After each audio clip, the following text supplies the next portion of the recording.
गुरुर्ब्रह्मा गुरुर्विष्णु गुरुर्देवो महेश्वरा। श्री गुरु साक्षात परब्रह्म तस्मै श्री गुरुवे नमः। मित्रों, जय माता दी। आज के वीडियो में हम आपको वट सावित्री व्रत के महत्व के विषय में जानकारी देंगे। अगर अभी तक आपने हमारा चैनल सब्सक्राइब नहीं किया तो प्लीज़ वीडियो शुरू करने के पहले मिश्रा ज्योतिष चैनल को सब्सक्राइब अवश्य कर लें और बेल आइकन की घंटी बजा दें, क्योंकि आपका एक सब्सक्राइब हमारे लिए महत्वपूर्ण है। वट सावित्री व्रत का महत्व क्या है? वट सावित्री व्रत का महोत्सव जेठ महीने के अंधेरे पाक में मनाया जाता है। इस दिन सत्यवान और सावित्री तथा यमराज की पूजा की जाती है। सावित्री ने इसी व्रत को करके अपने पति के प्राणों की रक्षा किया। पूजा विधान इस प्रकार है। बरगद के पेड़ के नीचे सावित्री, सत्यवान तथा भैंसे पर सवार यम की मूर्ति या तस्वीर स्थापित करें। बरगद की जड़ में जल चढ़ाएं। पूजा के लिए जल, कलावा, रोली, कच्चा सूत, भिगोया हुआ चना, फूल तथा धूप बत्ती आदि होना चाहिए। जल चढ़ाकर बरगद पेड़ के चारों ओर कच्चा धागा लपेटकर 3 परिक्रमा करनी चाहिए। इसके बाद सत्यवान सावित्री की कथा पढ़ें और सुने। इसके बाद भीगे हुए चने का प्रसाद तथा उसमें यथाशक्ति कुछ रुपए रख करके सास को देना चाहिए और उनके चरण स्पर्श करके उनसे आशीर्वाद प्राप्त करना। व्रत कथा इस प्रकार है। राज ऋषि यशपति की इकलौती पुत्री थी जिसका नाम सावित्री था। सावित्री के युवा होने पर राजा ने अपने मंत्री के साथ सावित्री को अपना पति चुनने के लिए भेजा। सावित्री अपना मनपसंद वर चुनने के बाद घर लौटी। उसी दिन उसके घर पर नारद मुनि पधारे हुए। नारद जी के पूछने पर सावित्री ने बताया कि महाराज ध्युमसेन के पुत्र सत्यवान को मैंने अपने पति के रूप में वर्ण किया। नारद जी सत्यवान और सावित्री की कुंडली मिलाई तथा पिता को बधाई दी तथा सत्यवान के गुणों की भी खूब प्रशंसा की।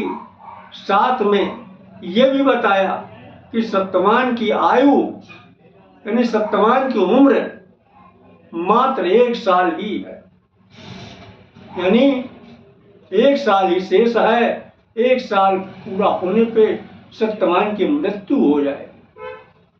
महाराज यशपति ने जब नारद जी की पूरी बात सुनी तो उनका चेहरा मुरझा गया। उन्होंने सावित्री को किसी दूसरे को अपना पति चुनने के लिए सलाह दी और सावित्री ने साफ मना कर दिया। मैं किसी दूसरे को अपने पति का स्थान नहीं दे सकती हूँ, चाहे वह अल्पायु हो या दीर्घायु। सावित्री ने नारद जी से सत्यवान के मृत्यु का समय पूछ लिया। दोनों का विवाह हो गया। सावित्री सास ससुर एवं परिवार के साथ जंगल में रहने लगी। नारद जी के बताए हुए दिन से सावित्री ने व्रत करना शुरू कर दिया। नारद द्वारा निश्चित समय पर जब सत्यवान लकड़ी काटने चला तो सावित्री ने सास ससुर से आज्ञा लेकर वह भी सत्यवान के साथ चल दी। सत्यवान जंगल में पहुंचकर लकड़ी काटने के लिए पेड़ पर चढ़ा। पेड़ पर चढ़ने के बाद उसके सिर में तेज दर्द होने लगा। वह नीचे उतरा। सावित्री ने उसे बरगद के पेड़ के नीचे लिटा दिया और उसका सिर अपनी गोद में रख लिया। देखते ही देखते यमराज सत्यवान के प्राण लेकर चल दिए। सावित्री ने सत्यवान को वहीं छोड़कर यमराज के पीछे पीछे चल दी। पीछे आती हुई सावित्री को देखकर यमराज ने वापस लौट जाने का आदेश दिया। सावित्री ने जवाब दिया, महाराज, जहाँ पति वहीं पत्नी, यही धर्म है और यही मर्यादा। सावित्री के जवाब से यमराज बहुत खुश हुए और बोले, पति के प्राणों के अतिरिक्त कुछ और मांग लो। सावित्री ने अपने सास ससुर के आंखों की रोशनी और लंबी उम्र का वरदान मांगा। यमराज तथास्तु कहकर आगे चल दिए।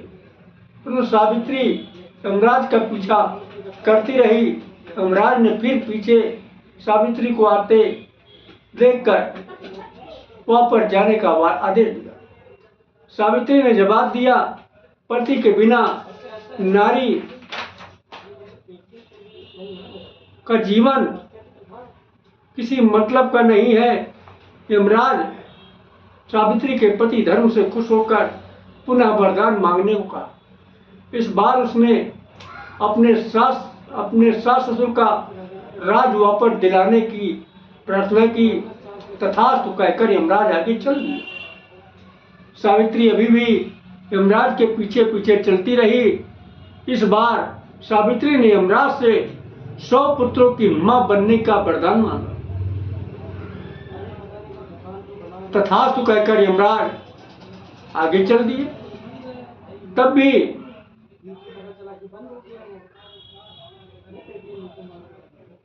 सावित्री ने कहा, महाराज, मुझे तो आपने वरदान दे दिया 100 पुत्रों की मां बनने के, मैं बगैर पति के कैसे मां बन सकती हूँ? आपका तीसरा वरदान कैसे पूरा हो?